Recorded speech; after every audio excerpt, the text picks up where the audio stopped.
ஆதரவுகளை வேண்டி அடுத்ததாக நம்முடைய மின்னக்கல் சீனிவாசன் ஐயா அவர்கள் திருமண பொருத்தத்தை பற்றிய ஒரு உரையை ஆற்றுவார். நீங்கள் அனைவரும் கேட்டுக்கலாம். அவருடைய உரையை முடித்த பிறகு அடுத்த கட்டமாக நாங்கள் பார்க்கலாம். எப்படிங்க சங்க செயல்பாடெல்லாம் ஓகே தானுங்களா? ஓகே.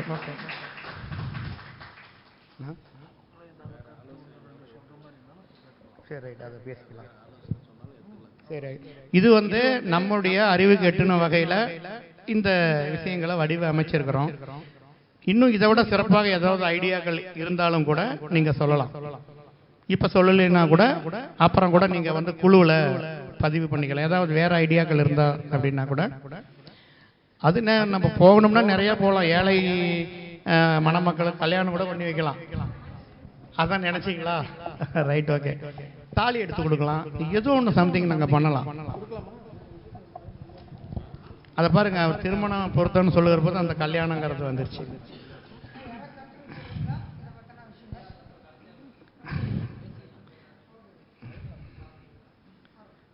ஓகே, அடுத்தது நம்முடைய மின்னக்கல் சீனிவாசன் ஐயா அவர்கள் உரையாற்றுமாறு அன்புடன் அழைக்கிறேன். நமது ஐங்கரன் மாதாந்திர 2வது மாத கூட்டத்திற்கு வந்திருக்கும் அனைத்து ஜோதிட நண்பர்களுக்கும், இக்கூட்டத்தை தலைமையேற்றிருக்கும் நமது குருநாதர் ஐயா அவர்களுக்கும், செயலாளர் நண்பர் அவர்களுக்கும், பொருளாளர் சகோதரர் ஐயா அவர்களுக்கும், துணை செயலாளர் தர்மபுரி ஆசிரியர் ஐயா அவர்களுக்கும் மற்றும் இணை ஆசிரியர்கள் அனைவருக்கும் என் முதற்கண் நன்றியை தெரிவித்துக் கொள்கிறேன். எனக்கு கொடுத்துக்கிற தலைப்பு பார்த்தீங்கன்னா திருமண பொருத்தம் அப்படிங்கிற தலைப்புல கொடுத்துக்கிறாங்க. இது ஒரு தீர்க்கப்படாத, முடிவுக்கு வராத, எட்டாத ஒரு தலைப்பு. இது ஒரு ஃபுல்ஃபில் பண்ணணும் அப்படின்னா ரொம்ப ரொம்ப ரொம்ப ரொம்ப கஷ்டமான ஒரு தலைப்பு தான் எனக்கு கொடுத்துக்கிறாங்க. அதுவும் இந்த திருமண பொருத்தம் அப்படின்னா எனக்கு கிட்டத்தட்ட ஒரு 10 நாள் 12 நாள் கொடுத்தாதான் நான் என்னுடைய கருத்துக்களை சொல்ல முடியும். 12:30 மணிக்கு பக்கமா சாப்பிட்ற டைம்ல எனக்கு கொடுத்துக்கிறாங்க. நான் இப்போ எந்த கருத்து சொல்ல போறது, என்ன கருத்து சொல்றது அப்படின்னா, திருமணத்துல பாத்தீங்கன்னா நாம எல்லாருமே ஃபில்ஃபில் ஆயிருக்கிறோமா அப்படிங்கறத தான் நம்ம பத்தி தன்னிறைவு அடைஞ்சிருக்கிறோமா. இப்ப இதுல யாரெல்லாம் தொழில் முறையா பாக்குறோம், அதாவது பார்ட் டைமா கூட யாராவது ஜாதகம் பார்த்து யாராரு பார்த்துட்டு இருக்கிறாங்க, யாரெல்லாம் பாக்குறீங்க? பார்ட் டைம் எல்லாருமே பார்க்கணும். இப்ப திருமண பொருத்தங்க பாத்தீங்கன்னா ரொம்ப ரொம்ப ரொம்ப ரொம்ப முக்கியமான ஒரு கணிக்கக்கூடிய ஒரு கணக்கா இருக்குது. ஏன்னா மனிதராக பிறந்த அனைவரும் என்ன பண்ணணும்னா தன் வாழ்க்கை துணையை தேர்ந்தெடுக்கணும், அடுத்த ஜெனரேஷனை உற்பத்தி பண்ணணும், அதை முறைப்படுத்தி ஒரு வழிமுறையை மேம்படுத்தி செம்மைப்படுத்த தான் இந்த திருமண பொருத்தங்கிறத பாத்தீங்கன்னா நம்ம முன்னோர்கள் வகுத்திருக்கிறாங்க. இதுல நிறைய ரூல்கள், விதிகளை விட விதிவிலக்குகள், உங்களுக்கு எல்லாத்துக்கும் தெரியாத ஒரு விஷயத்தை சொல்ல போறதில்ல, விதிகளை விட விதிவிலக்குகள் நிறைய இருக்குது. அத்தனை விதிகளையும் அத்தனை விதிவிலக்குகளையும் நம்ம படிச்சு திருமண பொருத்தம் பார்த்தோம்னா, பார்த்து எல்லாம் படிச்சுட்டோம், நம்ம எல்லாம் ஜோதிடர் ஆயிட்டோம், பார்த்தோம்னா எத்தனை திருமணம் நம்ம பார்த்துறோம், அதை மறுபடி அப்டேட் பண்றோமா, அவங்க எப்படி லைஃப் என்னென்னலாம் நடக்குது அப்படிங்கிறத நம்ம பார்க்கக்குள்ள அனைவருக்கும் திருமணத்துல பாத்தீங்கன்னா அந்த ஏன் திருமணம் பண்ணணும் அப்படிங்கிற ஒரு கேள்விக்கு விடை கிடைக்குதா அப்படின்னா நம்ம தான் சொல்லணும். இப்ப நம்ம ஐயா, நம்ம மரியாதைக்குரிய செந்தில்குமார், நம்ம மேரேஜ் ஆகி எவ்வளவு நாளுங்கண்ணா அது உங்களுக்கு எத்தனை வருஷம் ஆகுது? 16 வருஷம். திருமணம் செய்து உங்களுடைய தன்னிறைவுகள் எல்லாம் ஃபுல்ஃபில் ஆயிடுச்சா? ஏன் பண்ணணும், அதனுடைய நிறைவுகள் என்னன்னு அப்படின்னா கண்டுபிடிக்க முடியாத ஒண்ணு. இயற்கையே பாத்தீங்கன்னா அப்படிதான் நம்மள பாத்தீங்கன்னா வரைமுறைப்படுத்தி வச்சிருக்கிறாங்க. ஏன்னா இன்னாருக்கு இன்னார் என்று எழுதி வைத்தான் இறைவன். போட்டு மண்டையை போட்டு 1008 ரூலை போட்டு படிச்சு அதை பண்ணி இதை பண்ணி அதை பண்ணி எல்லாம் பார்த்துக்கிறோம். நம்ம திருமணத்துக்கு நம்ம பொருத்தம் பார்த்து தான் பண்ணிக்கிறோம். இப்ப அண்ணனாட வாழ்க்கையில நமக்கு எத்தனை பிரச்சனைகள் நம்மளுடைய லைஃப் பார்ட்னர் கூட வருதுங்களா, கருத்து மோதல்கள் பாத்தீங்கன்னா வந்துகிட்டே இருக்குது. அப்ப நம்ம என்னதான் பார்த்து எவ்வளவு ரூலை ஃபாலோ பண்ணாலும் எல்லா திருமணங்களும் பாத்தீங்கன்னா சந்தோஷத்தை கொடுத்துடல. நிறைய திருமணங்கள் வந்து பிரிவினையை நோக்கி போகுது, டைவர்ஸ் நோக்கி போதும். அது இந்த காலத்துல வந்து பாத்தீங்கன்னா திருமண பொருத்தம் பார்க்கறது ரொம்ப ரொம்ப ரொம்ப ரொம்ப கஷ்டமான ஒண்ணு. ஏன்னா எடுத்த முடிவுக்கெல்லாம் கரெக்டா எங்க போய் நிக்கிறாங்கன்னா கடைசியா எட்ஜ் பாயிண்ட்ல தான் போய் நிக்கிறாங்க. டைவர்ஸ்ங்கிற முடிவுல தான் போறாங்க. அப்ப நம்ம பொருத்தம் பார்க்கலையா அப்படின்னா கட்டாயம் பார்க்கிறோம். அப்ப இயற்கையோட ஒன்றி வாழ்ந்த காலத்துல நமது முன்னோர்கள் எல்லாம் நம்ம இயற்கையோட பஞ்சபூத தத்துவம் தான், இயற்கையோட ஒன்றி வாழ்ந்த காலத்துல எல்லாருமே 2 திருமணம் 3 திருமணம் நம்ம தாத்தாக்கள் எல்லாம் பண்ணி சந்தோஷமா இருந்திருக்கிறாங்க. ஆனா இந்த காலகட்டத்துல நம்ம காலகட்டம், நம்ம தம்பிக்கு காலகட்டம், நமது குழந்தைகள் காலகட்டத்துல அப்ப ஒண்ணுக்கே ரொம்ப ரொம்ப கஷ்டமா இருக்குது. ஒன்னு கட்டிக்கிட்டே வாழ்க்கை நடத்துறது வந்து ரொம்ப கஷ்டமா இருக்குது. அப்ப அதே ரூல் தான் இப்பயும் ஃபாலோ பண்றோம். அதே ரூல் தான், பெருசா ரூல்லாம் எதுவும் மாறல. அப்ப காலத்துக்கு தகுந்த மாதிரி நம்ம பலன்கள் மாறிக்கிட்டு இருக்குது அப்படிங்கிற அடிப்படையான ஒரு விஷயத்தை நம்ம தெரிஞ்சுக்கிறோம். அப்ப என்ன, இயற்கையை விட்டு நம்ம வெளியில போறோம். நமது இனம் வந்து இயற்கையை விட்டு வெளியில போகக்குள்ள விதிகள் வந்து பாத்தீங்கன்னா மாறி வர்றதுக்கான சாத்தியக்கூறுகள் நிறைய இருக்குது. அதுலதான் ஒரு சில ஜோதிடர்கள் வந்து ஜாமவான்கள் வந்து மரியாதைக்குரிய ஜாமவான்களே வந்து பாத்தீங்கன்னா திருமண பொருத்தம் வந்து சுத்த பொய் அப்படிலாம் சொல்றாங்க. இருந்தாலும் நட்சத்திர பொருத்தம் வந்து பார்க்கணுமானா கட்டாயம் பார்க்கணும். நட்சத்திர பொருத்தங்கிறது குணங்களை வந்து தெளிவா கொடுக்கக்கூடியது நட்சத்திர பொருத்தம். அதனால நட்சத்திர பொருத்தம் இல்லாத திருமண பொருத்தங்கிறது வந்து இல்லவே இல்லை. அது யார் சொல்லியிருந்தாலும் நீங்க நம்ம என்ன பண்றோம்னா நிறைய யூடியூப்பை பார்த்து நம்ம ரூலை விட்டு பிரேக் பண்ணி வெளியே போய் நிறைய ஃபெயிலியர் ஆயிடும். அதனால இப்ப ஒரு பொண்ணோ ஒரு பையனோ லவ் பண்றாங்க, திருமணம் செஞ்சுக்கிறாங்க, எந்த ஒரு ஜாதத்தும் பார்த்ததில்ல. ஆனா லைஃப்ல நல்லா இருக்கிறாங்க. சில பேர் நல்லா இருக்கிறாங்க, சில பேர் பிரிந்து போயிடுறாங்க. 100% திருமண பொருத்தம் பார்த்து வாழ்க்கையை தொடங்குறோம். பாத்தீங்கன்னா சில பேர் வந்து பிரிவினையை கொடுக்கிற சூழலுக்கு கொண்டு போயிருது, சில பேர் சந்தோஷமா இருக்கிறாங்க. அப்ப பார்த்ததுலயும் இங்க பிரச்சனை இருக்குது, திருமண பொருத்தம் பார்த்ததுலயும் பிரச்சனை இருக்குது, திருமண பொருத்தம் பார்க்காத சூழல்லையும் வந்து பாத்தீங்கன்னா பிரச்சனையை கொடுக்குது. அப்ப பிரச்சனை அப்படிங்கிறது வந்து பாத்தீங்கன்னா கட்டாயம் வாழ்க்கையில வருது அப்படின்னு தெரிஞ்சுக்கலாம். அப்ப சரி அதுக்குன்னு பார்க்க தேவையில்லையா சார் அப்படின்னா இந்த காலகட்டத்தில் திருமண பொருத்தம் ரொம்ப முக்கியம். நம்ம நிறைய விதிகள் வந்து ஐயா சொல்லி கொடுத்துருப்பார், நிறைய ரூல்களை படிச்சிருப்போம். இருந்தாலும் திருமண பொருத்தத்துல ஏன் பிரச்சனையை கொடுக்குது, ஃபண்டமெண்டலா ஏன் நமக்கு பிரச்சனை கொடுக்குது அப்படின்னு பார்க்கக்குள்ள இப்ப ஒவ்வொரு லக்கணமா எடுத்துக்கலாம். நம்ம வந்து பாத்தீங்கன்னா எல்லாம் முழுசா தெரிஞ்சுக்கணும்.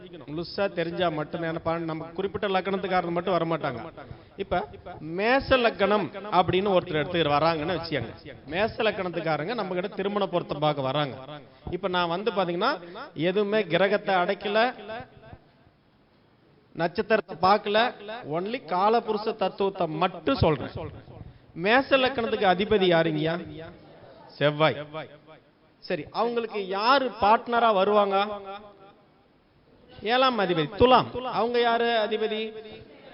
2 பாவகத்தை மட்டும் எடுத்துக்கிட்டா 1 7 கூடியவர் வந்து காலபுருஷத்துக்கு 1 7 செவ்வாய் சுக்கிரன்.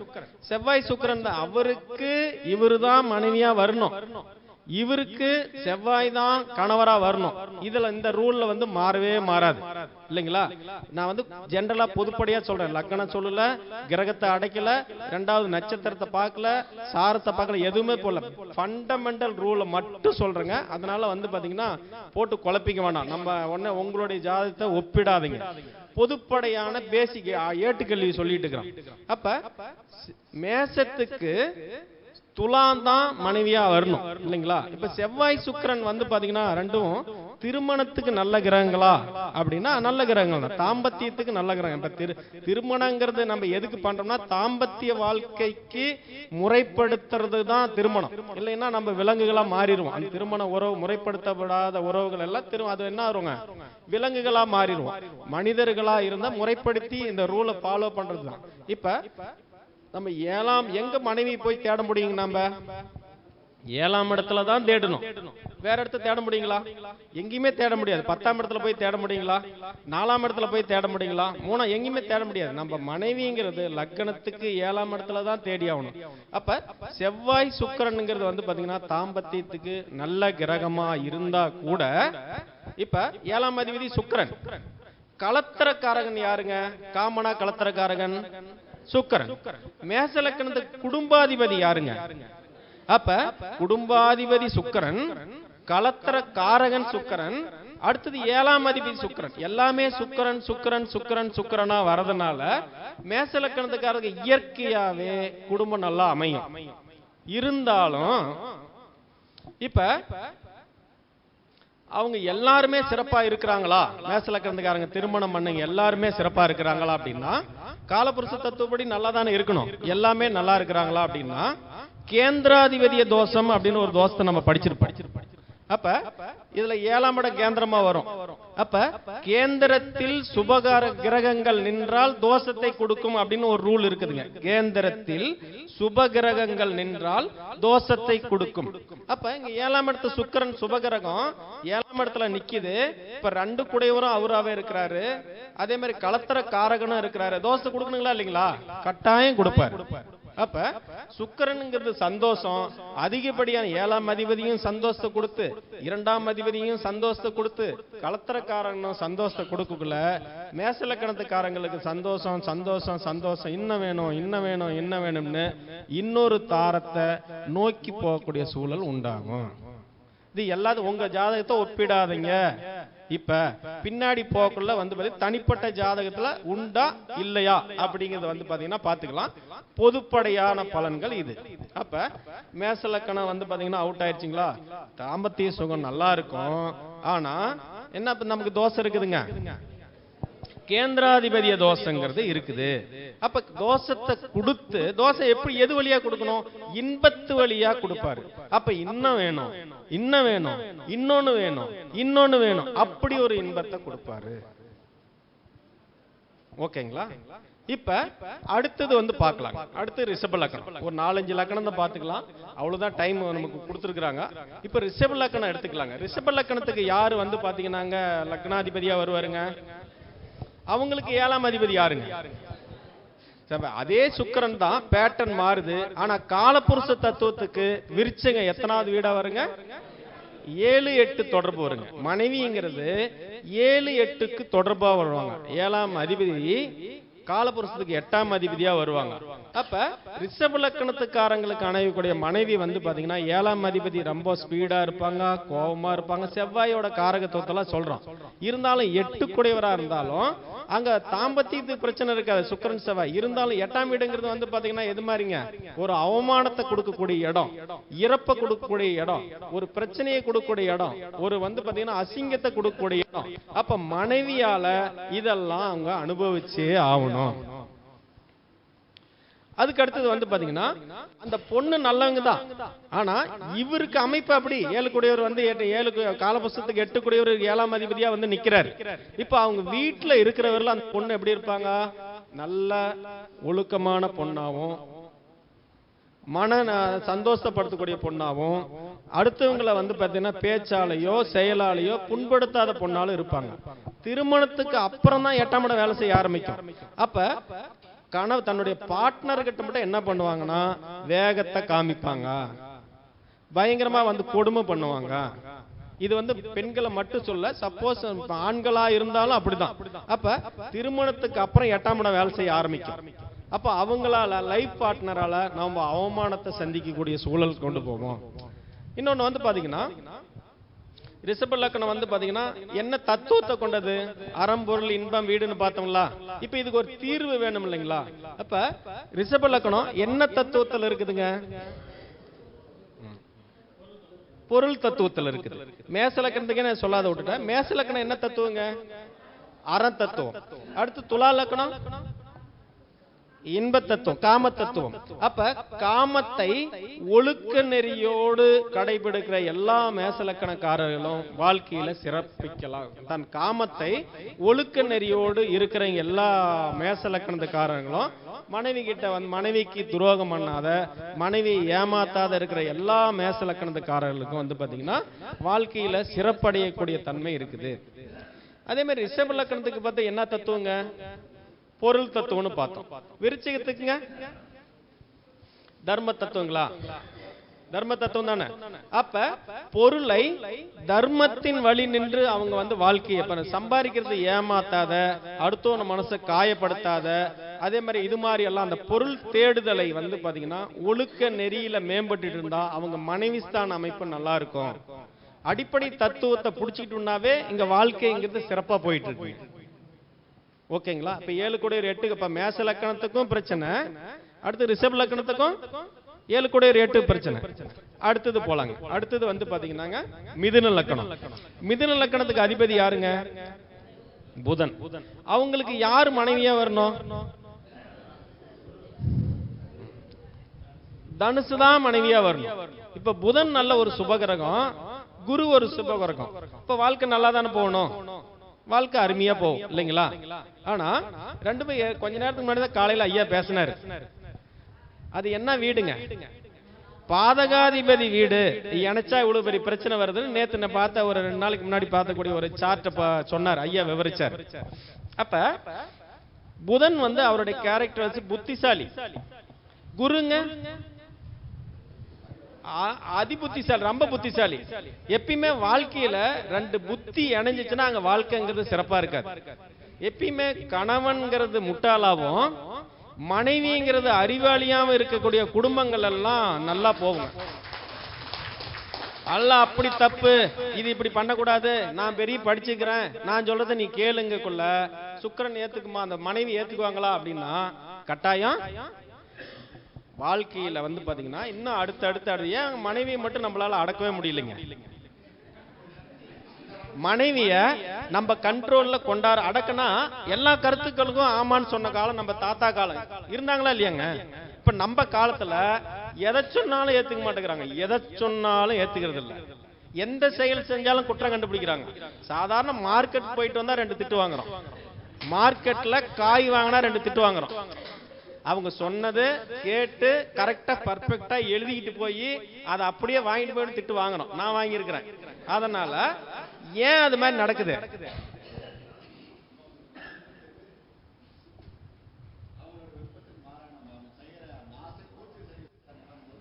அருமைங்க, சிறப்பான கருத்து. சரி, அதை மாத்த முடியுமா? வாய்ப்பே இல்லை. என்ன காரணம்னா எல்லா அருமைங்க, எல்லா கிரகங்களும் எப்படி சுத்தி கொண்டிருக்குது? கிளாக் வைஸில் சுத்துது. சுக்கிரன் மட்டும் எப்படி சுத்துது? Anti class. அப்ப வந்து என்ன அர்த்தம்? அவங்க எதிர்மறையா தான் இருப்பாங்க. அதனால அவங்கள வந்து ஃபில்பில் பண்ணறதோ அவங்கள அடக்கி ஆள்றதோ வாய்ப்பே கிடையாது. ஒன்னே ஒன்னு சரண்டர். வாழ்க்கையோட சூட்சமே பெரிய. இப்ப 2 அறிவு, குருவும் பெரிய அறிவாளி, புதன் பெரிய அறிவாளி. ஏன்னா அறிவை காமிக்கணும் அப்படின்னா அங்க வேலையாகுங்களா? ஆகவே ஆகாது. இப்ப மிதுன லக்கணம், லக்னாதிபதி வந்து புதன். புதன் வந்து பாத்தீங்கன்னா ஒரு ஆனார்னா புதனுக்கு இன்னொரு பேர் காதல் இளவரசன் அப்படின்னு நம்ம பாத்துக்கிறோம். ஐயா அடிப்படையில வந்து சூப்பரா சொல்லி கொடுத்திருப்பாரு புதனை பத்தி. இருக்கிற கிரகங்களே புதன் மாதிரி ஒரு கிரகம் இல்ல. ஐயா வந்து நம்ம மரியாதைக்குரிய ஐயா புதனை பத்தி சொன்னாரு. இப்ப காதல் இளவரசன். அப்ப என்ன வேணும்னு நினைக்காது? காதல் வேணும், காதல் வேணும், காதல் வேணும், தண்ணீர் வேணும், தாகம் இருக்கிறது, தாகம் இருக்கிறது, தாகம் இருக்கிறது, தாகம் இருக்குது. இப்படியே கத்திக்கிட்டே இருக்க வேண்டியதான். மனைவி யாரு? குரு. குரு யாருங்க? வாத்தியார். வாத்தியார் போய் காதல கொடுப்பாரா? நம்ம கடவுள். அவரு கடவுளை போய் நம்ம கட்டிப்பிடிச்சு முத்தம் கொடுக்க முடியுமா? பார்த்து கையெடுத்து கும்பிடலாம். அப்ப இன்னொன்னு, மனைவி புத்தி சொல்லிட்டே இருப்பா. திருமண பத்தை விட்டுருங்க, உங்க சார்ட்ல குரு எங்க இருக்கிறாங்களோ அந்த பாவக ரீதியா புத்தி சொல்லிட்டே இருப்பாங்க. எனக்கு குரு 7ஆம் இடத்துல வக்ரம். என் நிலைமை நினைச்சு பாருங்க, அது வக்ர குரு. குரு எந்த பாவகத்துல நின்னாலும் அந்த உறவுகளும் உங்களுக்கு புத்தி சொல்லே தீரும். அது கூட இன்னும் 2 கிரகம் இருந்தா அவங்க போய் தூண்டி விடுவாங்க. வேற சந்திரன் இருந்தாரு வச்சுக்கா, மாமியா நீ உங்க வீட்டுக்காரனை கேட்க மாட்டேன் இப்படி பண்ணிட்டு இருக்கிறான அந்த சந்திரன். செவ்வாய் இருந்தாரு வச்சுக்கா, மச்சனை. இப்படி ஒவ்வொரு அந்த உறவுகள் வழியா புத்தி சொல்லியே தீர்வாங்க. நம்ம ஆமான்னு தான் கேட்டான ஒரு வழியே இல்லைங்க. இப்ப குரு மனைவியா வரவரு குரு தான் மிதுன லக்னத்துக்கு. அப்ப குரு என்ன சொல்லுங்க? புத்தி தான் சொல்லும். தாகத்துக்கு தண்ணி கொடுக்குமா? கொடுக்காது. இவன் காதல் இளவரசன் இல்லைங்களா? அதுக்கான ஈக்குவலான தாகத்துக்கு தண்ணிங்க கிடைக்காது. இவன் என்ன வேணுவான்? தண்ணீர் வேணும், தண்ணீர் வேணும், தாகமா இருக்குது, தாகமா இருக்குது. போதும், ஒரு 5 டம்ளர் தண்ணி வேணும்னு வச்சுக்கோங்க. இவன் என்ன குரு என்ன பண்ணுவாரு? ஒரு 1/2 டம்ளர் தண்ணி கொடுத்து, போதும்டா, போதும் போதுண்டா உனக்கு. ஏன்? குருங்கிறது கடவுள். அப்ப பேரின்ப அங்க என்ன கிடைக்கும்? புத்தி வேணா கிடைக்கும், புத்தி வேணா குரு கிட்ட கிடைக்கும். குரு பேரின் கேது கூட சேர்ந்து பேரின்பத்தை நோக்கி செல்லக்கூடிய ஒரு குரு. பேரின்பம்ங்கிறது அசைக்க முடியாத வாழ்க்கையில எல்லாம் நோக்கி நம்ம கடைசி காலத்துல பேரின்பம் நோக்கி தான் போவோம். பேரின்பம். ஆனா பேரின்பத்துக்கு நிகரான ஒரு இன்பத்தை இறைவன் கொடுத்தான்னா சிற்றின்பம். ஒரு 2 நிமிஷம் 1 நிமிஷம் கொடுத்தாலும் அதுக்கு ஈக்குவலான இன்பம், பேரின்பத்துக்கு ஈக்குவலான இன்பம் சிற்றின்பம். அதனாலதான் அது சிற்றின்பம்னு வச்சான். நம்ம சிற்றின்பத்திலேயே கிடந்தோம்னா என்ன ஆகுது? வாழ்க்கைய நிறைவேற்ற முடியாது. பேரின்பம்னு நோக்கி போனோம்னா தான் வாழ்க்கை நமக்கு சிறப்பா இருக்கும். அப்படின்னு தான் நமது முன்னோர்கள் எல்லாருமே திருமணத்துக்கு பெருசா முக்கியத்துவம் கொடுக்காத பேரின்பத்துக்கு முக்கியத்துவம் கொடுத்து கொடுத்து கொடுத்து கொடுத்து கொடுத்து போயிட்டு இருந்தாங்க. அதனாலதான் நாம என்ன பண்றோம்? இன்னமும் நான் சொல்றேன், அப்ப என்ன தெனவட்டா இருக்கிறா, ஏதாவது ஒரு வார்த்தை கேட்கறாளா நம்ம பேச்ச, நம்ம சிற்றின்பத்திலேயே இருக்கிறோம். அப்ப இதனாலதான் நம்ம என்ன பண்றோம் அப்படின்னா, அந்த வாழ்க்கையை ஒரு குறுகிய வட்டத்துக்குள்ள விட்டுறதுனால தான் நம்ம அடுத்த ஸ்டேஜுக்கு போக முடியாத, திருமண பந்தத்தை விட்டு வெளியே போக முடியாத சூழல்லே இருந்துட்டு. அப்ப குருவும் புதனும் சேர்ந்தா அங்க பெருசா பாத்தீங்கன்னா என்ன கிடைக்காதுங்க? சந்தோஷம் கிடைக்காது. ரெண்டாவது ஐயா சொன்ன மாதிரிங்க, அது பாதகாதிபதி வீடு. அது என்னதான் ஆகுங்க? பிரிவினையை நோக்கி தான். அடங்கி போகலன்னா பிரிவினை. நீங்க தனிப்பட்ட முறையில் பார்த்தீங்கன்னா குரு ஆசிரியர் வருவார், புதன் மாணவரா வருவார். காரகத்துவத்தில் படிச்சிருப்பீங்க. இப்ப புதன் பாத்தீங்கன்னா என்னதான் மாணவரா அந்த சின்ன சேட்டை கேட்ட பண்ணாலும் பண்ணுங்க, குரு தப்பு கண்டுபிடிச்சு உடனே தப்பு கண்டுபிடிக்கிற ஒரு குரு. அப்ப கணவர் ஏதாவது ஒரு ரூட்ல தப்பா போன, ஏய் என்ன ரூட் மாறுது, என்ன போன கேக்குறாங்களா இல்லையாங்க? அந்த குரு டக்குன்னு கண்டுபிடிச்சுடுவாங்க. நீங்க பாருங்க, ஸ்கூல் நாம் படிக்குள்ள எத்தனை தான் பாத்தீங்கன்னா கரெக்டா படிச்சு எழுதியிருப்போம். ஆனா வாத்தியார் எடுத்து பெரட்டுக்குள்ளே ரவுண்ட் பண்ணுவார். அவர் தப்பு தான் கண்ணுக்கு தெரியும். குருவுக்கு பாத்தீங்கன்னா தப்பு மட்டும்தான். நீங்க மனைவிக்கு 1000 நல்லது பண்ணிருப்பீங்க, ஒரே ஒரு தப்பு தான் சின்னதா தான் இருக்கும். அந்த 1000 தெரியவே தெரியாதுங்க. அந்த ஒன்ன புடிச்சுக்கிட்டு சண்டையை போட்டு நம்மளை வீட்டை விட்டு ஓடி போற அளவுக்கு பேசுவாங்க. அப்ப இங்க பாவகாதிபதி நமக்கு பாதகாதிபதியாவும் இருக்கிறாரு. இன்னொன்னு பாத்தீங்கன்னா 7ஆம் இடம் குரு. அங்க போன ரூல் நம்ம மேசலக்கணத்துக்கு பார்த்த மாதிரியே அதே ரூல் தான் பாத்தீங்கன்னா இங்க குரு சுபகிரகம் நிக்குது. கேந்திராதிபதி தோஷத்திலையும் இருக்கிறாரு, பாதகாதிபதி தோஷத்திலையும் இருக்கிறதுனால அவங்களுக்கும் ரெண்டாவது காற்று ராசி, புதன் இரட்டை ராசி, அவங்களுக்கும் மறுதிருமணம் அல்லது பாத்தீங்கன்னா இன்னொரு சுகத்தை நோக்கி போகக்கூடிய சூழல் அமைப்பு இருக்கும். ஏன் தவறு நடக்குதுன்னா இயற்கையே இப்படிதான் வச்சிருக்குது. இயற்கையே நமக்கு காலபுருஷ தத்துவமே இப்படிதான் இருக்குதுங்க. ஏன் நிறைய ஃபெயிலியர் ஆகுது நமக்கு அப்படின்னா, இதெல்லாம் நம்ம பார்த்துதான் இணைக்கணும். இப்ப நம்ம 2 ஜாதகத்தை இணைக்கிறதே சொல்லல. ஒரு ஜாதகத்துல அது கிரகத்தை அடைக்கல, ரெண்டாவது நட்சத்திரத்தை நம்ம பார்க்கல, சாரத்தை பார்க்கல, வெறும் இந்த லக்கணத்துக்கு இந்த லக்கணம் எப்படி பேசிக்கலியே இத்தனை கோளாறு இருக்குது ஐயா. அதை மட்டும் அதுலயே எவ்வளவு சிக்கல் இருக்குது. அதுக்கு அடுத்த லக்கணத்துக்கு வருவாங்க. அடுத்து நம்ம பார்க்க போறது கடக லக்கணம். இன்னொன்னு பாத்தீங்கன்னா அந்த மிதுனத்துல பாத்தீங்கன்னா முக்கியமான நட்சத்திரம் திருவாதிரை இருக்குங்க. திருவாதிரை ராகுவோட நட்சத்திரம் இருக்குது. அது இன்ப வீடா இருக்கும். அது புதனுடைய இன்பத்தை பத்தி சொல்லவே தேவையில்லை. திருவாதிரை ராகு நட்சத்திரம் எங்கெல்லாம் இருக்குதோ, ராகுக்கு போகக்காரகன் அப்படின்னு ஒரு பேர் இருக்குது. வாய ஆன்னு திறந்துக்கிட்டு போகத்தையே பார்ப்பான். என்ன பண்ணாலும் அவங்களால ஆசையை ஃபில்ஃபில் பண்ணவே முடியாது. ராகுவோட நட்சத்திரத்தில் இருக்கிற எல்லா 3 வீடுமே ஆசைய ஃபில்ஃபில் பண்ண அதான் கிடைக்கும். அவ அனுபவிப்பாங்க, பத்தாது இன்னும் வேணும், இன்னும் இப்படியே தான் போவாங்க அவங்க காலமே. இன்னும் சம்பாதிக்கணும், 4 தொழில் பண்ணுவாங்க, இன்னொரு தொழில் செய்யலாமான்னு நினைப்பாங்க. அவங்களால ஆசைய ஃபில்ஃபில் பண்ணவே முடியாது. அப்ப அங்கேயும் திருமண வாழ்க்கைங்கிறது நமக்கு கோளாறா தான் இருக்கு. அடுத்து நாம பார்க்க போறது கடக லக்கணம். கடக லக்கணத்து அதிபதி யாருங்க? சந்திரன். அந்த சந்திரனுக்கு யார் மனைவியா வரணும்? எனக்கு வேண்டாம், எனக்கு ஆவாது, நான் வேற செவ்வாயோ இல்ல புதனையோ வச்சுக்கிறேன்னா வச்சுக்க முடியுமா? உனக்கு சனிதாண்டா மனைவி, உனக்கு சனிதான். சனி இருக்குதுலயே ஸ்லோ கிரகம், 2.5 வருஷம் நவுத்தம். சந்திரன் 2.25 நவல், அதிவேகம், ஸ்லோ இருக்கிற கிரகத்திலே அதி ஸ்லோ. இப்ப இது செயல்லையும் இருக்கும், ஒரு செயல்லையுமே சுகத்திலையும் ஒண்ணு வேகமா அனுபவிக்கும், ஒண்ணு மெதுவா அனுபவிக்கும். செயல்பாட்டிலையும் இருக்கும். அதிவேகமும் அதிசுலோவும் இணைஞ்சி ரெட்ட மாட்டு வண்டியில ரெண்டும் ஒரே மாதிரி போனா தான் போற இடத்துக்கு போக முடியுங்க. அதிவேகம் அதிசுலோங்கிறது வந்து பாத்தீங்கன்னா புணர்ப்பு தோஷத்தை பத்தி ஐயா தெளிவா, சனி இது ஆட்டோமேட்டிக்கா அங்க புணர்ப்பு தோஷம் வருங்க. சனியும் சந்திரன் தரான். புணர்ப்பு தோஷங்கிறது வந்து பாத்தீங்கன்னா கடுமையான தோஷத்திலே இருக்கிற தோஷத்திலே புணர்ப்பு தோஷம் ரொம்ப கடுமையான தோஷம். அதிவேகமும் அதிசுலோவும் திருமணத்துக்கு ஆகாத ஒண்ணு. திருமண சுகத்தை தள்ளி தள்ளி தள்ளி தள்ளி தள்ளி தள்ளி தள்ளி தள்ளி போடுதுன்னா அது புணர்ப்பு தோஷம் இருக்குன்னு அர்த்தங்க. நிச்சயம் பண்ணுவான். கல்யாணத்துக்கு முத நாள் ஓடுறாங்க பாருங்க, லெட்டர் எழுதி வச்சுட்டு. அதே மாதிரி நிச்சயம் ஆயிட்டு நிக்குது பாருங்க. இந்த புணர்ப்பு தோஷங்கிறது கருத்து பரிமாற்றதால வருது. ஒருத்தரை பத்தி இன்னொருத்தர் தப்பா சொல்றதுனாலயோ அல்லது வந்து பாத்தீங்கன்னா உள்ள அங்கீகாரம், எனக்கு ஏன் அங்கீகாரம் கொடுக்கல அப்படிங்கிறதுக்காகவோ திருமணத்தை வந்து உடைக்கும். இப்ப எனக்கு தெரிஞ்ச நான் பார்த்த ஜாதகத்திலேயே கிட்டத்தட்ட 6 வருஷம் பையனும் பொண்ணு லவ் பண்றாங்க. எனக்கு சொந்தக்கார பையன் தான் அந்த பையன், வெளிநாட்டுல இருக்கிறான்.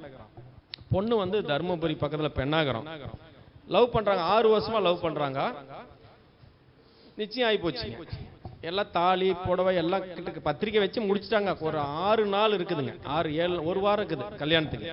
பொண்ணு வீட்டுக்காரர் ஒரே ஒண்ணு தான் சொன்னாங்களாம், நாங்க ஒரு 40-50 பேர் வருவோம், தங்குற அளவுக்கு மண்டபம் பெருசாவும் ரூம் அதிகமாகவும் இருக்கிற மாதிரி போடுங்க அப்படின்னு சொன்னாங்களாம். இவர் ஓகே ஓகே போட்டாச்சு போட்டாச்சு, 4 ரூம் இருக்குது போதுன்னு நினைச்சிட்டு விட்டுட்டாருங்க. அப்புறம் வந்து யதார்த்தமா வந்து பார்த்துட்டு நாங்க 40 பேர் வரும்னு சொன்னார், ரூம் இல்லை இதுல, நான் என்ன அவ்வளவு தூரம் சொல்லி கேட்கலையேன்னு சொல்லி நிறுத்திட்டாரு கல்யாணத்துக்கு. 1 வாரம் தான் இருக்குதுங்க. அப்ப தகவல்களை புணர்ப்பு தோசைக்கிறீங்க வந்து தகவல்களை பரிமாறுறது கவனமா பரிமாறணும். சம்பந்திங்க அந்த தகவல்களை கரெக்டா பரிமாறிக்கணும். அதாவது இதுதான் இப்படிதான் செய்வேன், இதுதான் செய்வேன், இதெல்லாம் அதை 2 பேரும் கலந்து செய்யாத ஒரு செயல் வந்து பாத்தீங்கன்னா அந்த தோசை வந்து கொடுத்துரும். புணர்ப்பு தோசை எப்ப முடியும் சார்னா அந்த ஃபர்ஸ்ட் நைட்டோட தோசை முடிஞ்சு போயிடும். அந்த தோசை புணர்ந்துட்டானா தோசை முடிஞ்சு போயிடும். அது வரலாம் அந்த தோசை வேலை செஞ்சுக்கிட்டே இருக்கும். அப்போ கல்யாணத்துக்கு முன்னாடி அந்த பொண்ணை பத்தி தப்பா யாராவது அந்த மாப்பிள்ளைகிட்ட சொல்றது, மாப்பிள்ளை பத்தி தப்பா ஏதாவது சொல்றது, இது மாதிரி ஐயா ஏற்கனவே ஒரு பாயிண்ட் சொன்னார், அது மாதிரி எல்லாம் ஒரு நடக்கக்குள்ள இந்த பையனா இது மாதிரியா அப்படின்னு கோர்த்து விட்டு போயிடுவாங்க, அது நின்று போயிருங்க.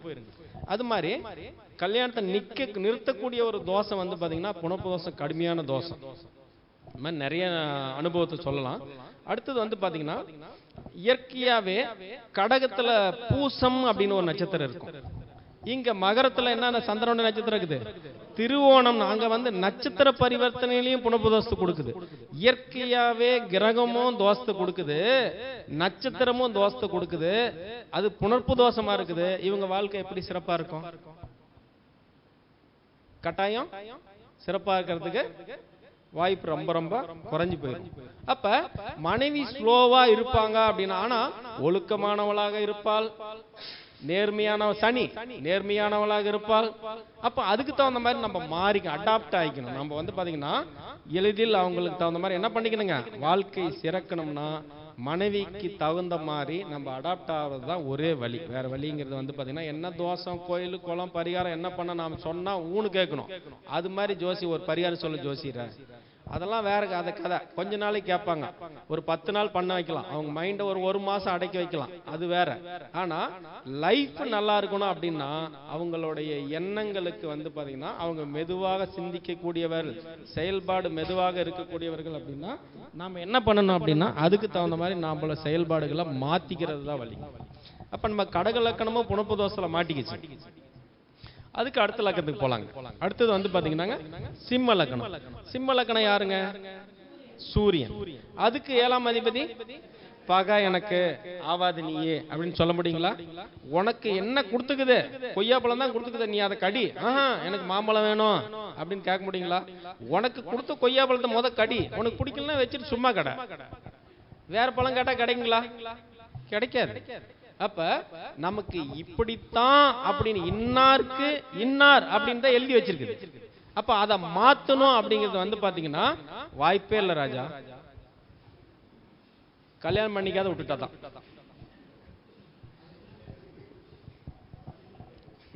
அப்ப சூரியனும் சனியும் ஒண்ணுக்கு பகை.